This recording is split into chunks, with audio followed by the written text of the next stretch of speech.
Chapter 1 Prisoners. This is Pyria, where there are 7 dragon tribes. There were 7 queens. Then came a great war, a prophecy, a volcano, and after the war of Sandwing succession was over, a shift in the balance of power. Not everyone approves of the new Sandwing queen.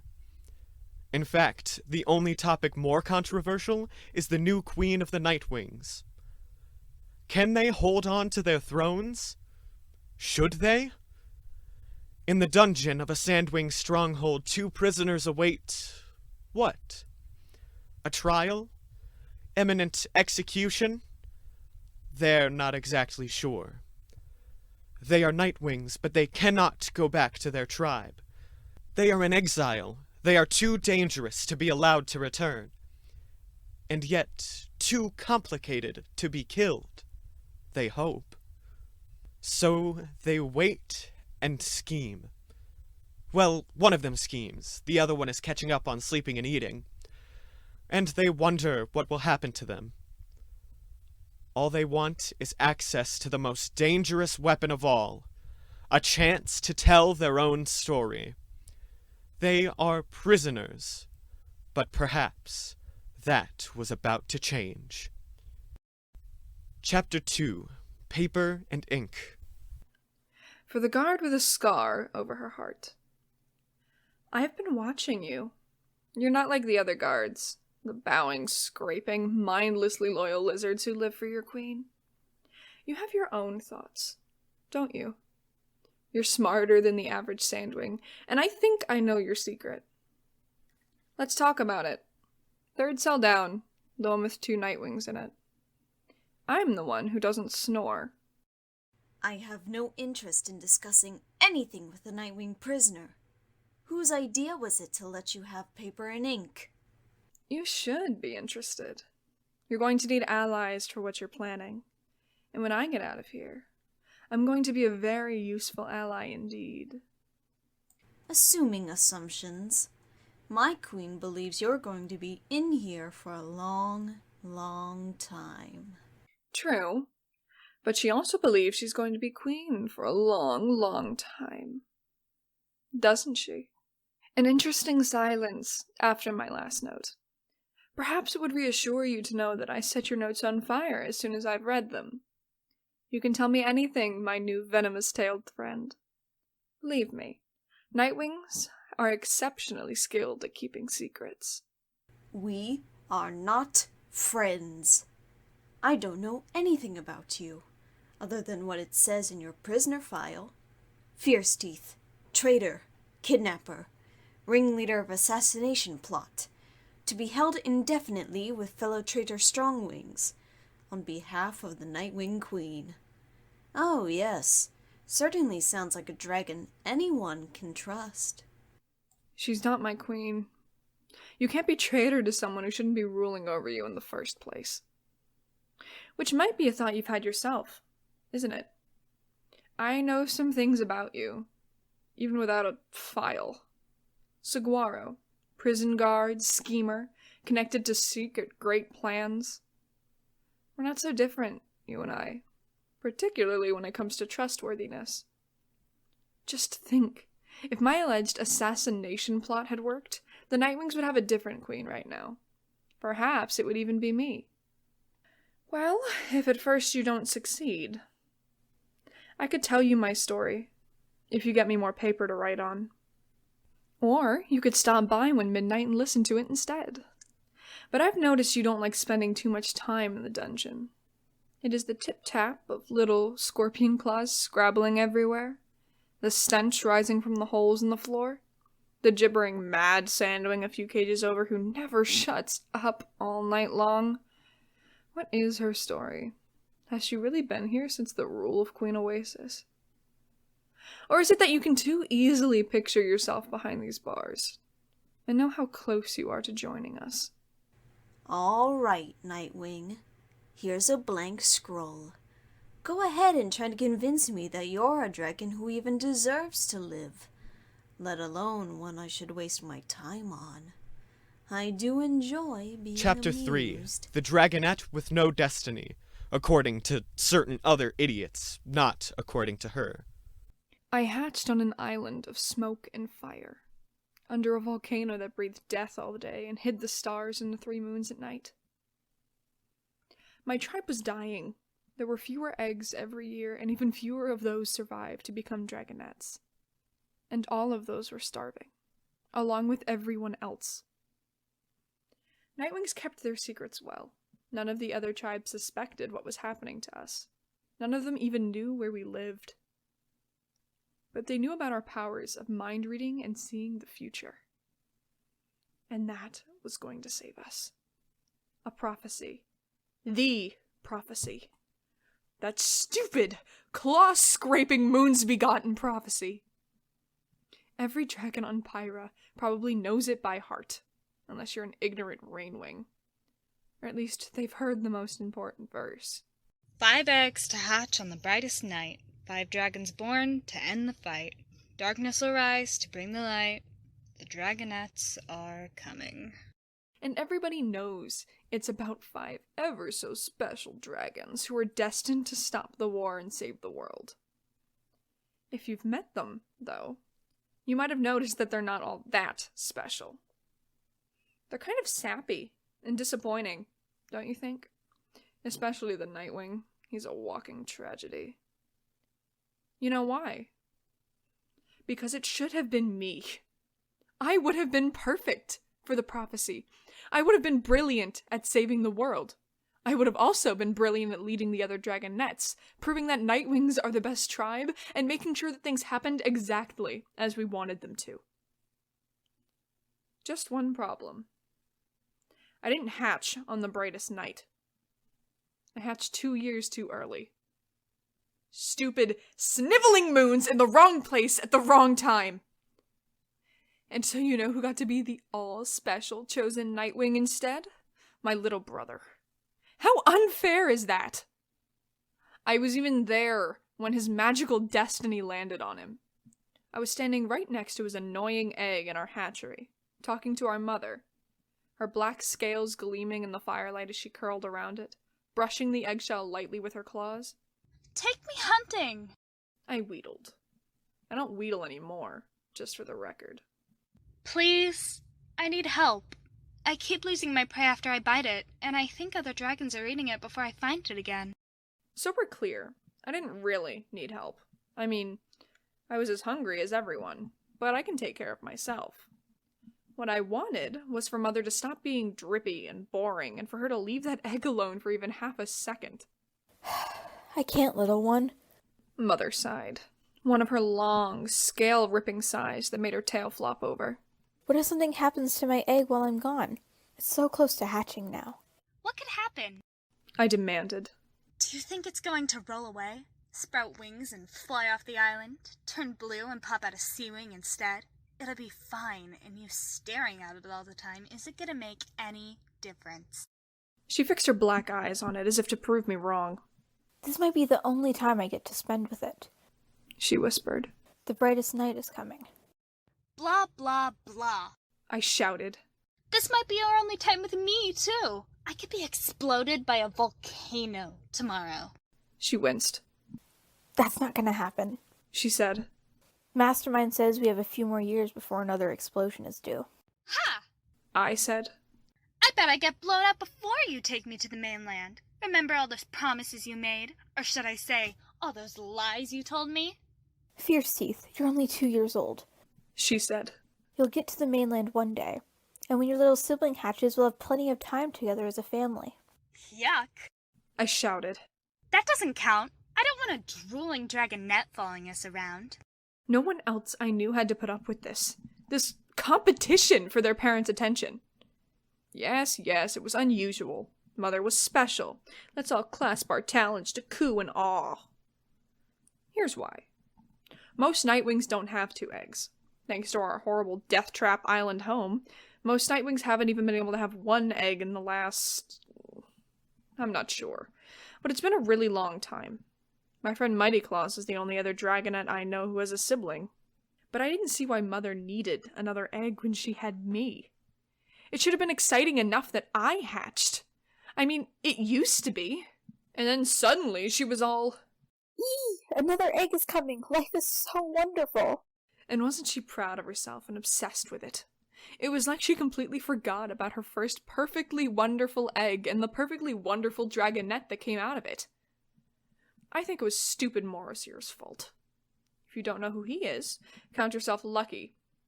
He was losing his mind around then, yelling at everyone all the time.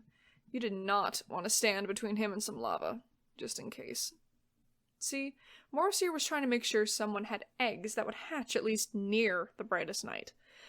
He really wanted some choices for his glorious prophecy. Instead, he got only one egg with the right timing. One blah little egg that was the center of Mother's universe. So Mother had told me no. She couldn't leave her precious, boring second egg to take me hunting. And I was sitting there glaring at it and wondering who I could trick into cracking it for me. It was small for a dragon egg, and black, the color of our scales.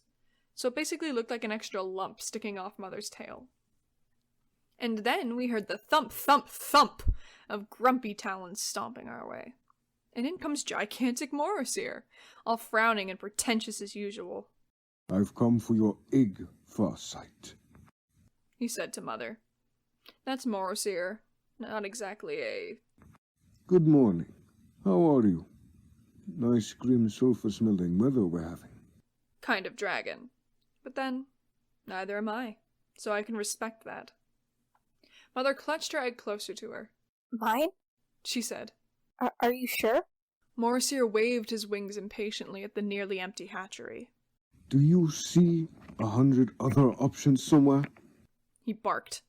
He jabbed one claw towards the only other egg in the cave. That one isn't due to hatch until after the brightest night. Yours is it? Congratulations. You're the mother of a prophesized dragonette. Now hand over the egg. But right now? Won't I get to meet my dragonette? She asked. We can't let the egg hatch here and give it to the Talons of Peace later. She could grow up with us and we could send her to the continent in a few years. Wouldn't that be better? To raise her like a real nightwing? Mother was doing that dragon thing of assuming her special perfect egg had a female dragonette inside. Wrong! Morrowseer snorted. Unnecessary. Our genetic superiority will manifest wherever this dragonette hashes, and however it's raised. And the Talons need to think they're in charge of the dragonettes. At least for now. Mother looked down at the obsidian black egg between her talons. Will my dragonette ever come back? She asked. Listen, you are not the mother I would have chosen either. Morrowseer snapped.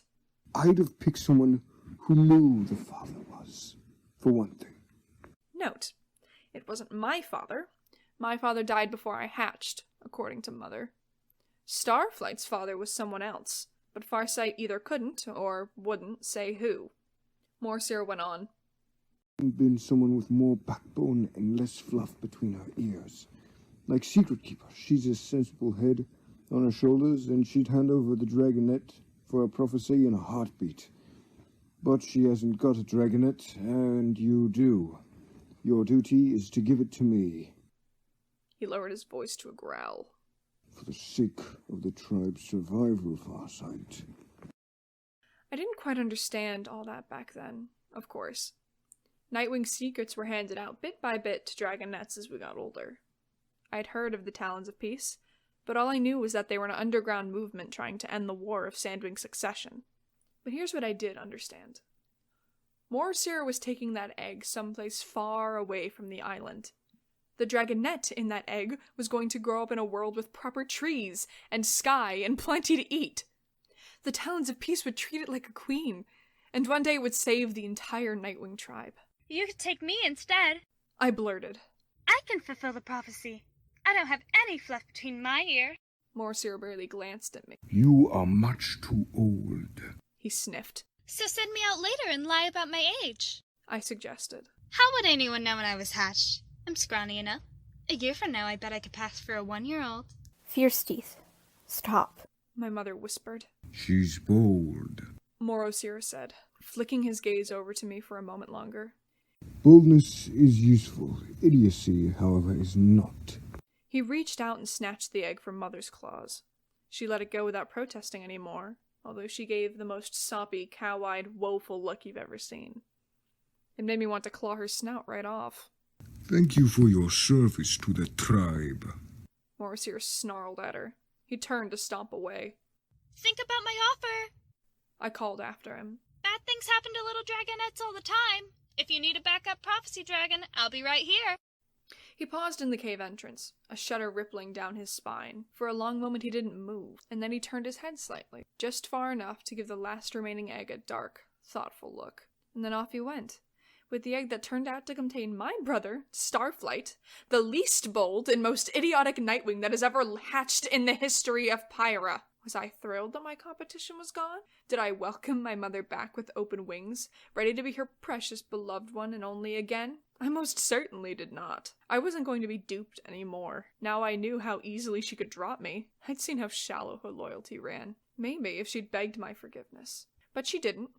Instead, she moped for ages, and it was so boring. You have no idea. So I spent my time and energy on Morrowseer instead. He was the one with the useful connections. He was the one who could get me to the continent and maybe into that prophecy. Once he realized how completely Nightwing I am. That's another word for awesome, if you're slow on the uptake, Sandwing. I followed him around the fortress. I showed whenever he was lecturing, even if it wasn't to my class. I happened to be around whenever he needed a message sent to someone. I accidentally ran into him in the island's small patch of forest and coincidentally drove prey in his direction. In my head, I sometimes pretended he was my father. But did all that work make him like me even one tiny bit? Not as far as I could tell. And did he ever send me to the mainland? Not once. Technically, Nightwing Dragonettes aren't allowed off the island until they're 10. Apparently we need 10 years of training and how to keep the tribe's secrets first.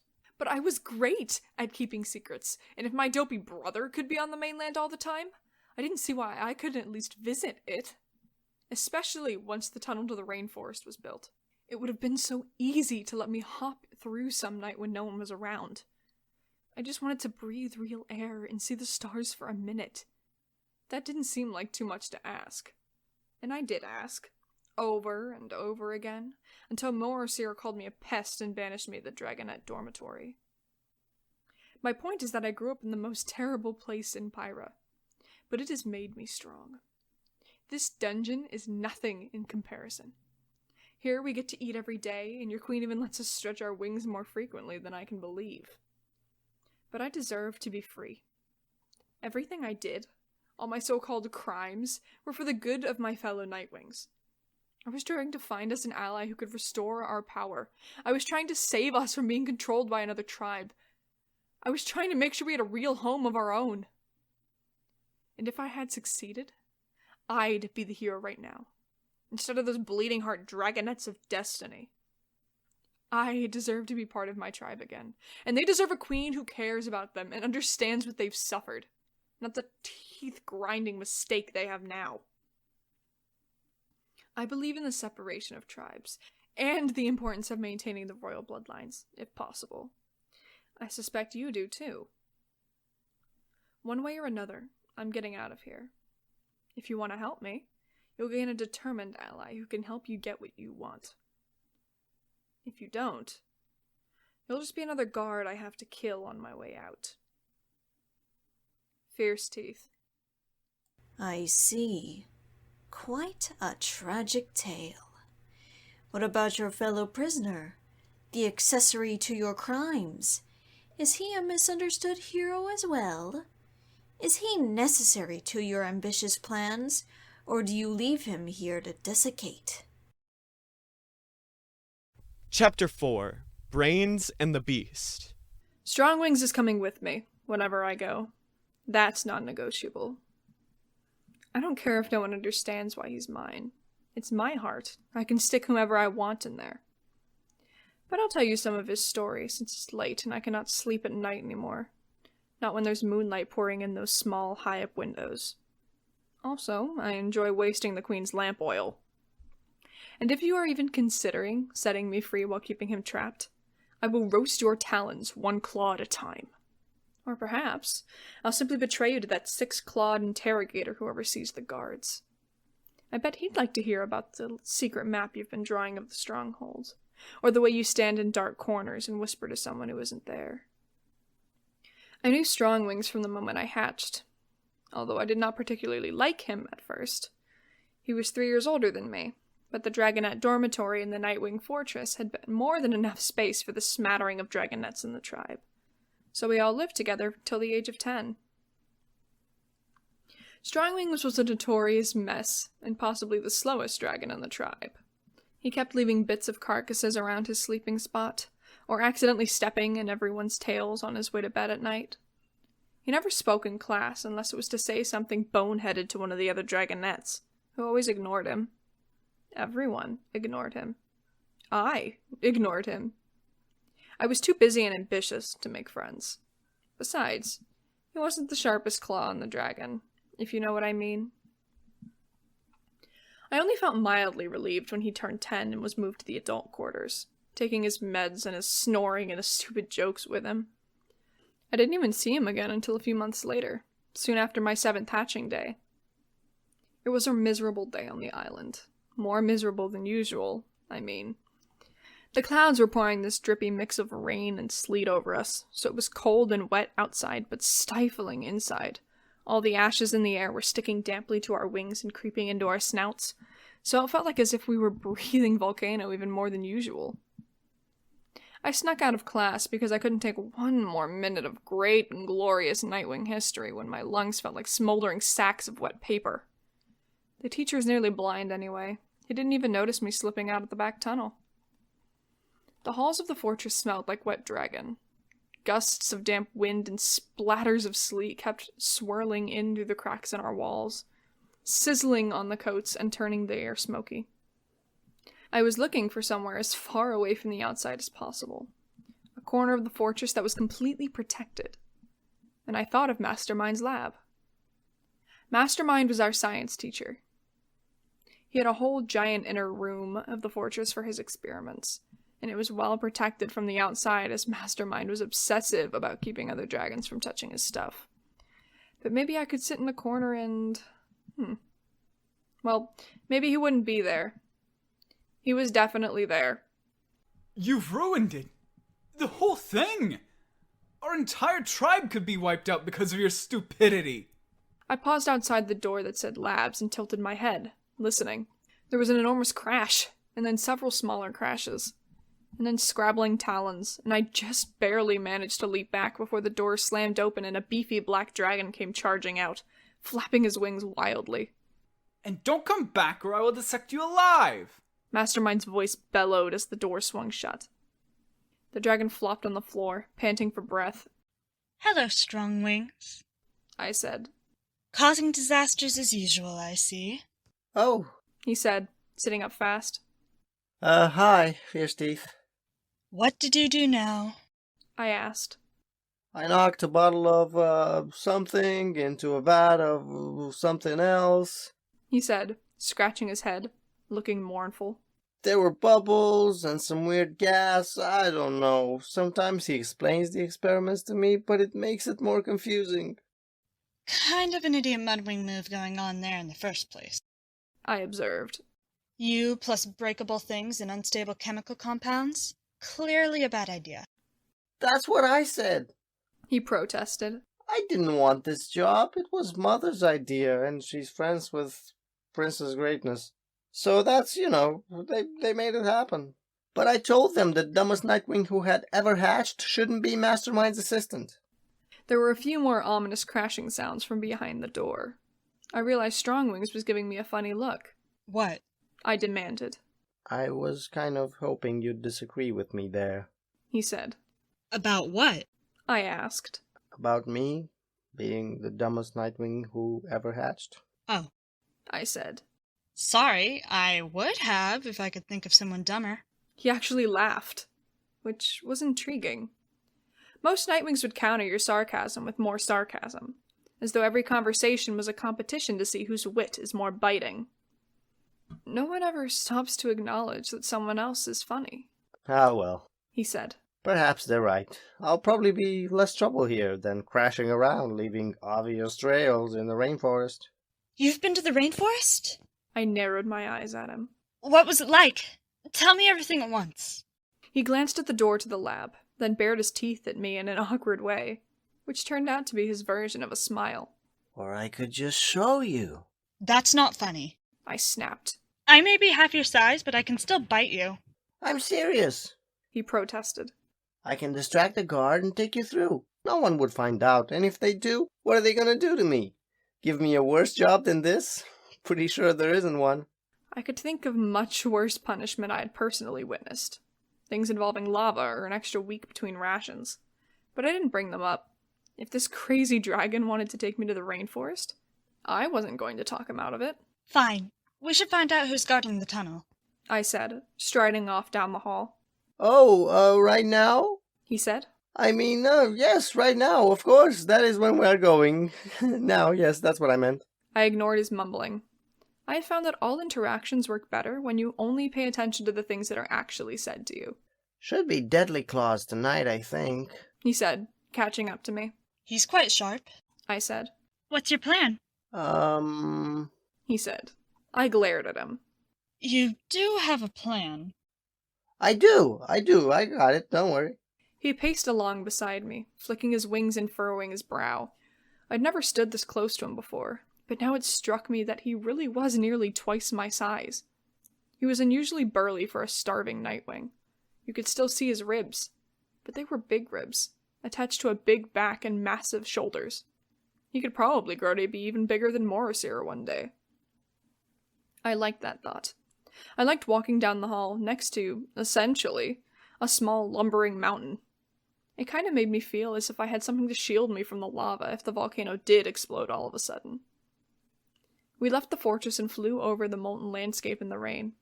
My wings were instantly soaked and chilled to the bone, but I didn't care. We were going to the Rainforest. I'd hovered outside the tunnel before, but I'd never been in it. No dragonettes anywhere near the secret tunnel. That was the rule. Did I care, breaking it? No, I did not.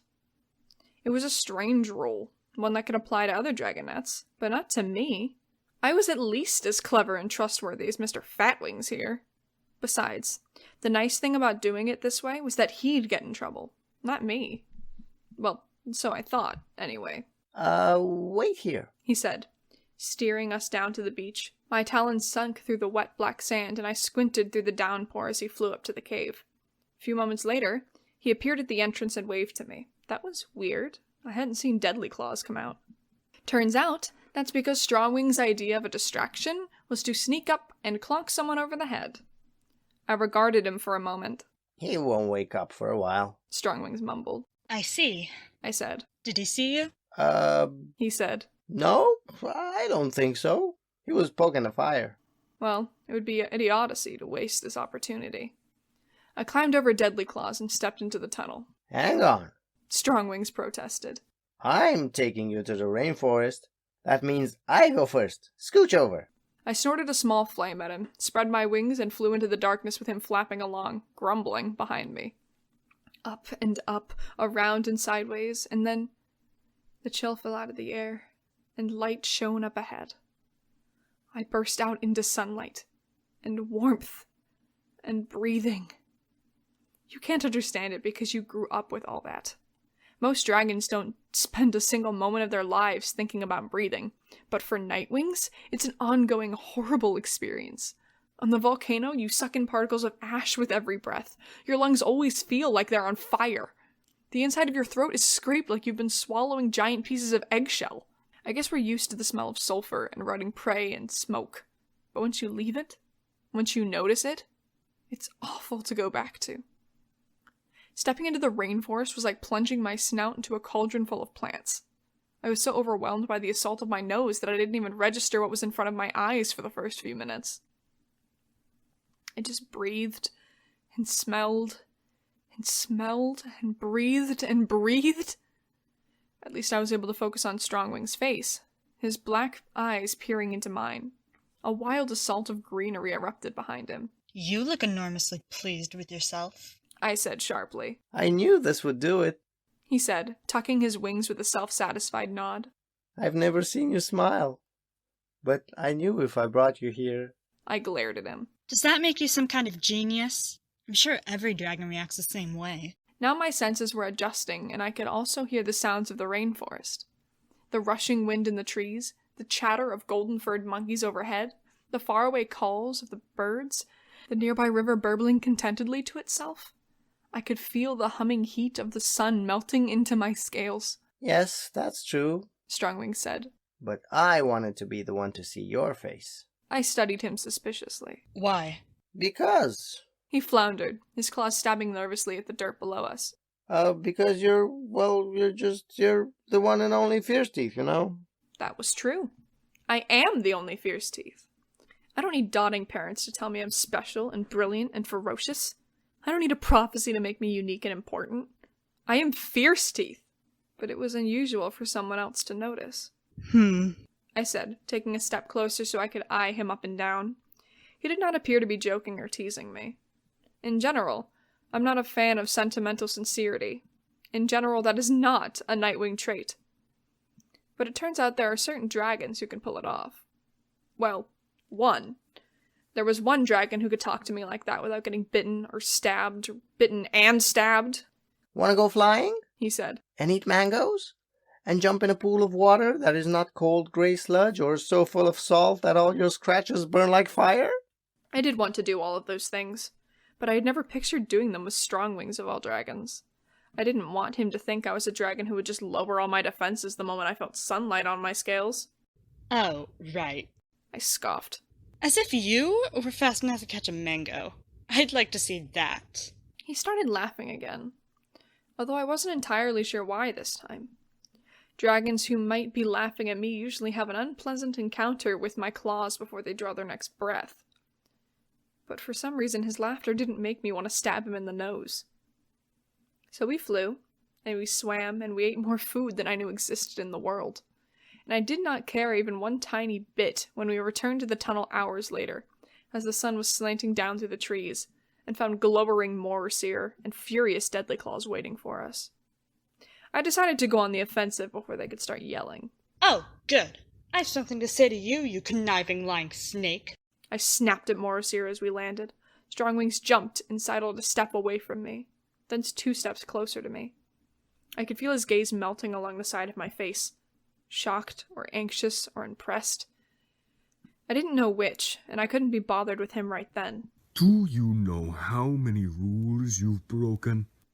Morrowseer bellowed, ready to launch into his prepared rant. How dare you? What did you just say to me? I called you a conniving, lying snake. I spat. Why can't we move here right now? Why would you keep us on this miserable island for a moment longer when this is here, ready and waiting for us? I spread my wings at the forest around me. Don't question your elders. Morrowseer fumed. You have no idea what the risks are or what must be done. What risks? I shot back. The Rainwings? Are you afraid they're going to throw bananas at you? It would probably take them months to notice we're here. This was before we discovered what Rainwings could do, obviously. It wasn't in any of the scrolls. We didn't find out until a year later, when a dragon named Vengeance got a demonstration over his stupid face. No big loss, for the record. He was hideous before the encounter with that Rainwing, too. It was Queen Battlewinner's decision. Said Morrowseer. And she decided we're not ready. Would you like to take that up with her? That shut me up for a minute. No one had seen the Queen in years, but she spoke through Morrowseer and her daughter. And in the fortress we could feel her eyes on us all the time. She knew everything, and if you were unlucky enough to catch her wrathful attention, her punishments were always swift and severe. And don't forget the Ice Wings, you arrogant Dragonette! Deadlyclaws growled. If we saunter in and make our home here, how long will it be before they find out where we are? We're safe on the island, but once they find us here, they'll swoop down to kill us all. That's right. Morrowseer hissed. The Queen's plans will give us the powerful ally we need to protect us in our new home. So we stick to the path of the prophecy. That's the only way we'll get around this safety. And you could have jeopardized all of it. Deadlyclaws added. You could have been seen without realizing it. A camouflaged Rainwing could have spotted you and be reporting back to the Queen right now. Oh, what if you had been captured? Morrowseer snarled. Captured by Rainwings? I rolled my eyes. Terrifying. You'll be sorry for this. He hissed. I'll make sure you never set claws in this rainforest again. Not until we move here. No one was going to see my despair, I told myself fiercely. Don't let him know that it feels like your eyes are being ripped out. Don't let him see that you care. I curled my claws into the ground as if I could root myself there, so no one could drag me away. Quietly I inhaled, trying to drag the scent of mangoes and moss and river rocks deep into my lungs, trying to imprint this place on my scales forever. But it's my fault. Strongwings blurted suddenly. It was my idea, not hers. Morrowseer shot a blast of smoke from his nostrils. Fierceteeth has been battering us about coming here for years. We know what she's like. There is no need to talk the fall for him. Whatever your name is. I was telling the truth. He insisted stoutly. I told her I'd bring her here. I knocked out Deadlyclaws. Sorry about that. Deadlyclaws snarled. She wouldn't be here if it weren't for me. He said. Punish me instead. He was telling the truth, but he didn't have to. I had already decided not to shove the blame onto him, and clearly Morrowseer had decided what he wanted to believe too, based on what he'd already thought of me. So you're suggesting we ban you from the rainforest instead? Morrowseer said mockingly. Yes. Said Strongwings. Don't be an idiot. I said at the same time. I wasn't supposed to see that place for 3 more years anyway. You're old enough to get put on hunting duty or assigned a spy mission there. Don't throw that away for nothing. You're not nothing. Strongwings said with an odd catch in his voice. And maybe his slowness had infected me for the day too. Because that's when I finally figured it out. The risk he'd taken wasn't about proving his bigness off enjoying a daring trip outside the rules. For Strongwings, this was about me. He saw me, and he'd seen me for a while, although I'd never noticed it before. Unlike certain dragons, if Strongwings was given a choice, he would choose me. I wrapped my tail all around his and lifted my chin defiantly at Morrowseer. You can punish us together, I said. We don't care. And he did, by the way. But it wasn't any worse than regular life on the island. We had some extra assignments for a year, but we did them together, which made them less terrible. And we figured out a smarter way to sneak off to the rainforest without getting caught. Well, I figured it out, and let him come along. Anyway, that's a long story to illustrate a simple point. Strongwings is my dragon. He will do anything to keep me alive. He's the only dragon I trust in all Pyra. And I'm not going anywhere without him. Put that up your snout and smoke it. Fierceteeth. You are a complicated dragon, Nightwing. Suppose I could help you, as you presume. What is it exactly that you think you can do for me? Chapter 5. How It Should Have Been. Alright, Saguaro. Sandwing guard with a scar over her heart. This is basic logic, so it shouldn't strain your brain too much to follow along. Imagine for a moment that my plan had succeeded. Imagine that I had talked my companions into going to the stronghold instead of stopping for help at the Scorpion Den. Their idea, and a terrible one, as I should have guessed it would be. Imagine that I had ended up in Byrne's throne room instead of in prison. Now imagine me giving her on a silver platter exactly what she wanted. The location of the prophecy dragonettes. Can you see it in your mind? The army of Sandwings en route to the rainforest, with me and Byrne flying in the lead, like the avenging wings of night and day swooping down to set history right? Who could have stopped us? The Rainwings are no warriors. They would have rolled over and begged for mercy the moment they saw Sandwing's claws. The other Nightwings would have joined me in a heartbeat. And then they would have helped Byrne in return. So what would the world look like now, if my plan had worked? Queen Byrne of the Sandwings? Queen Fierceteeth of the Nightwings?